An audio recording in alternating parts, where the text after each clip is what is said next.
side of Chicago. This is an area set up as a FEMA camp. This small enclosed portion of this camp is designed solely for the purpose of maintaining people who are against the current administration. They had 200 people in this small cage. You can see that they have other supplies for furthering their detention. We have no idea how this is being done, kept away from the major media, but clearly it is. 200 people here is inhumane and completely wrong. In America, this just shouldn't be in it. Or facilities that have other uses but which could be quickly used to detain large numbers of people, such as this Amtrak facility in Beech Grove, Indiana. It also has these electronically operated turnstiles. In this portion of the parking lot is a brick building, suitable for processing, next to a gate that leads right out to the railroad tracks. And all of this is contained inside a fully fenced area, now 3 layers deep in fencing at this point. This U.S. Air Force train indicates federal and military involvement. This facility was supposed to have closed in June of 1993. Yet instead, several $1 million in federal funds have been spent on supposed renovations over the past 2 years. This small building is the only way into a particular fenced area. Inside this building, we see more of the motion-activated detectors, electronic turnstiles, and prison bars. Outside this building is fencing and a cattle run section of fence, all topped by barbed wire, pointing inward, not to keep people out, but to keep people in. This was common throughout the facility, particularly the new fencing that had been erected. Inside the fenced area on the other side of the building, you'll see signs that say Red Zone, right up next to the railroad tracks that run the length of the fenced area. Next to the Red Zone sign, you can see closely numbered markers on the fences that are too closely spaced to be parking markers, just as if they plan to have people line up to board the trains. Even as we were filming, a black helicopter flew over us, observing what we were doing, which has happened many times when we have been at the facility.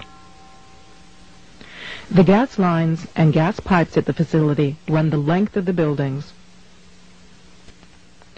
and come out at some very, very large, brand new furnaces that have been installed at the buildings throughout the facility. This tower, overlooking the entire facility at one end of the facility along the railroad tracks, also has a radio antenna on it with a ladder up inside of it. It would make an excellent watchtower.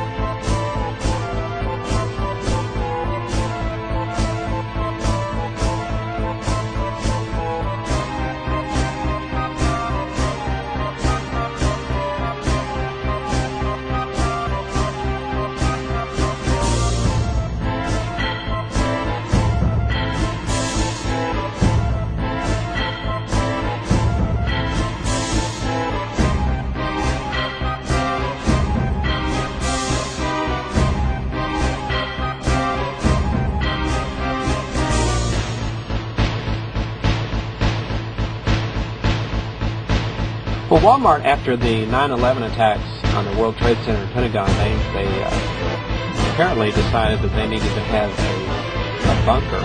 There's a facility for the Walton family in case of an apocalyptic attack, a residence that they can live in and reside in case they had to do that. There's a helipad behind the facility back there where they can come in by helicopter, and there's satellite uplink dishes back behind the facility. And most of it is underground, as you can see. You can't really see much from the gate, which is all fortified.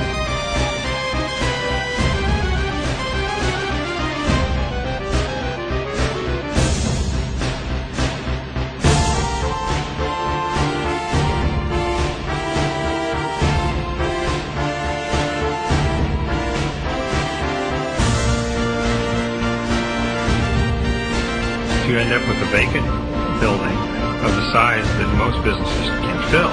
So you have a huge building that sits vacant for months and years.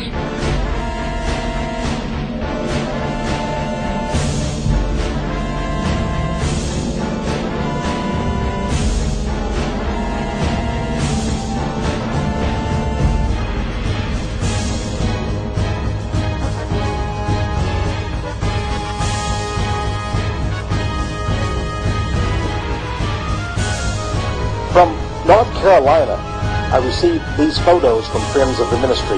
I'm going to go over each one very carefully. This couple told me that they, as they were driving in the small town of Pine Bluff, North Carolina, they came upon, sitting on, nearby, there on the railroad tracks, this huge double-decker, these train cars. And they were curious about them. And they went back home and got their camera and came back. There were no guards around to stop them from investigating, so they decided to do a little bit of spy activity there. This shows you how very large this railroad car is. You can see the woman standing beside it. Notice these are like no railroad cars I've ever seen. We managed to take a picture through a crack of the inside of the railway car. Notice the chains. They appear to look like shackles. I want you also, my friends, to see what appear to be seats or benches on either side. My friends, if this was a cattle vehicle, cattle don't need padded benches, do they? This looks like this is going to transport human beings. She said also, the cars are well vented. They have lots of air holes.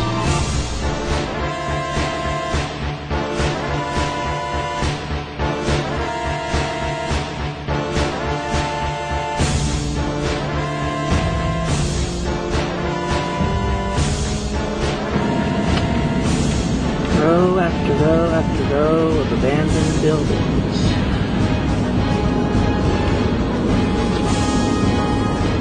And ever more housing sitting here, waiting for something to happen.